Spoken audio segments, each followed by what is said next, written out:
بسم اللہ الرحمن الرحیم۔ بسم اللہ الرحمن الرحیم۔ پیارے بچوں السلام علیکم۔ آج ہم مطالعہ اسلام جماعت ششم کا باب چہارم میں سبق نمبر 4 پڑھیں گے۔ سبق کا نام ہے حج اور اس کی اہمیت۔ حج کا معنی و مفہوم۔ حج عربی زبان کا لفظ ہے جس کے معنی ہے کسی جگہ کی زیارت کا ارادہ کرنا، یعنی عربی زبان کا لفظ ہے اور اس کا معنی ہے کسی جگہ کی زیارت کا ارادہ کرنا۔ شریعت کی اصطلاح میں حج سے مراد مسلمانوں کا ذوالحجہ اسلامی مہینوں کا آخری مہینہ ہے۔ ذوالحجہ کے خاص دنوں میں خانہ کعبہ جا کر مخصوص عبادات اور مناسک ادا کرنا ہے، یعنی شریعت کے مطابق حج سے مراد اسلامی مہینوں کا جو ایک خاص مہینہ ہے ذوالحجہ، تو اس کے خاص دنوں میں خانہ کعبہ جا کر جو مخصوص عبادات ہوتے ہیں اور جو مخصوص مناسک کے حج ادا کرنا ہے تو اس کا نام حج ہے۔ ایک جامع عبادت۔ حج ایک جامع عبادت ہے جو بہت سی عبادات کا مجموعہ ہے۔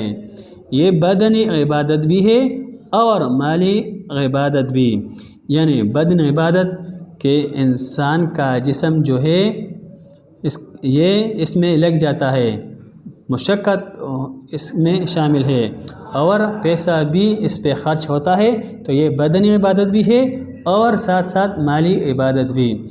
دوسری عبادات سے اخلاص و تقوی، حفظ و انکسار، اطاعت و بندگی اور ایثار و قربانی کے جذبات الگ الگ نشوونما پاتے ہیں، پیدا ہوتے ہیں، لیکن حج میں یہ سارے جذبات و کیفیات ایک ہی وقت میں پیدا ہوتے اور پروان چڑھتے ہیں، ترقی کرتے ہیں، تو یہ سارے عبادات جو ہے حج میں شامل ہیں۔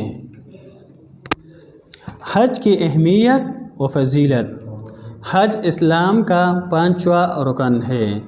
اسلام میں حج کی بہت زیادہ اہمیت بیان کی گئی ہے۔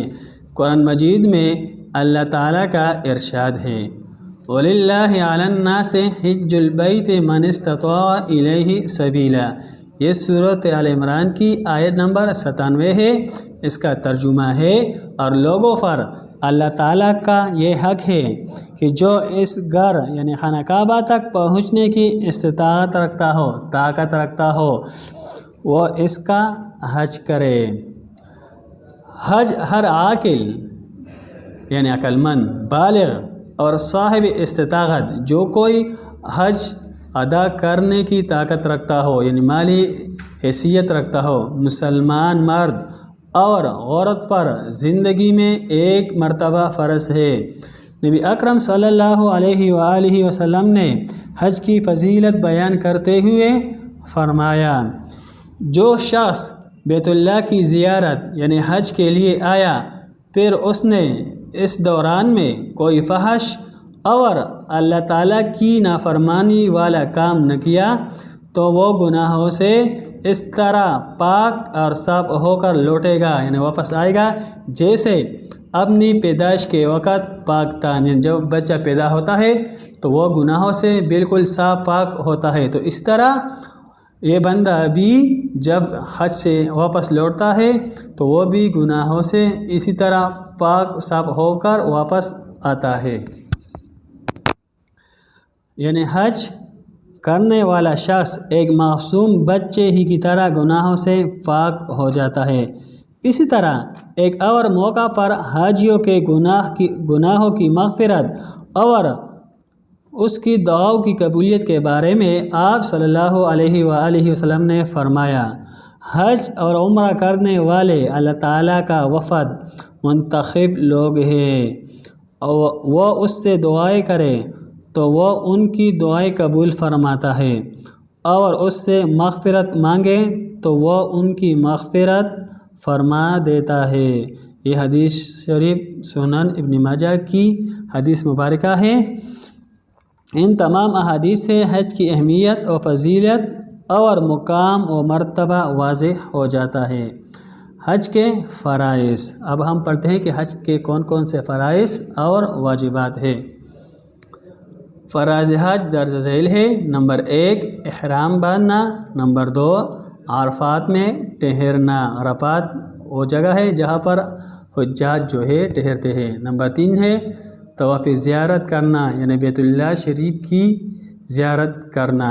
حج کے واجبات، حج کے واجبات درج ذیل ہے۔ نمبر 1 مزدلفہ میں ٹھہرنا، مزدلفہ جگہ کا نام۔ صفا اور مروہ کی سعی کرنا، یعنی صفا و مروہ کے درمیان دوڑنا۔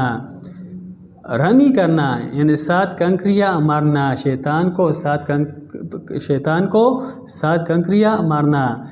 نمبر دال ہے بال منڈوانا، یعنی بال کٹوانا۔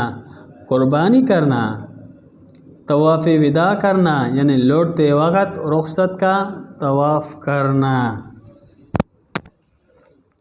حج کے فوائد و ثمرات، حج انسان میں اللہ تعالیٰ کی بندگی کرنے اور اس کی راہ میں سب کچھ قربان کر دینے کا جذبہ پیدا کرتا ہے۔ نمبر 2 حج مسلمانوں میں مساوات کا بے مثال اور مضبوط تصور پیدا کرتا ہے۔ نمبر 3 حج اسلامی اتحاد کا ایک اہم ذریعہ ہے۔ نمبر 4 حج انسان کی روحانی پاکیزگی کا بڑا ذریعہ ہے، یعنی انسان کا باطن جو ہے یہ گناہوں سے پاک صاف ہو جاتا ہے۔ نمبر 5 حج گناہوں کی مغفرت اور جنت میں داخلے کا ذریعہ ہے، جیسا کہ نبی اکرم صلی اللہ علیہ وآلہ وسلم نے فرمایا، حج مبرور یعنی مقبول شدہ حج کی جزا صرف جنت ہے۔ پیارے بچوں، اب ہم سرگرمی یعنی تفخیم کی طرف آتے ہیں۔ سوال نمبر 1 ہے درست بیان پر ٹک کا نشان لگائیں۔ نمبر 1 مسلمان حج کرتے ہیں ذوالحجہ میں۔ نمبر 2 ہے حج اسلام کا رکن ہے 5واں۔ نمبر ہے حج کے لیے مسلمان جاتے ہیں خانہ کعبہ میں۔ نمبر دال ہے حج ہر عاقل بالغ اور صاحب استطاعت مسلمان پر فرض ہے، زندگی میں ایک مرتبہ۔ حج کے فرائض میں سے ہے عرفات میں ٹھہرنا۔ پیارے بچوں، آپ نے اس سبق کو اچھی طرح پڑھ کر اس کی جو MCQs ہے اس کو صحیح طرح سے ٹک لگانا ہے اور پھر اس کا تصویر کھینچ کر واٹس ایپ گروپ میں شیئر کرنا ہے۔ والسلام۔ اللهم انفعنا بما علمتنا وعلمنا ما ينفعنا وزدنا علما۔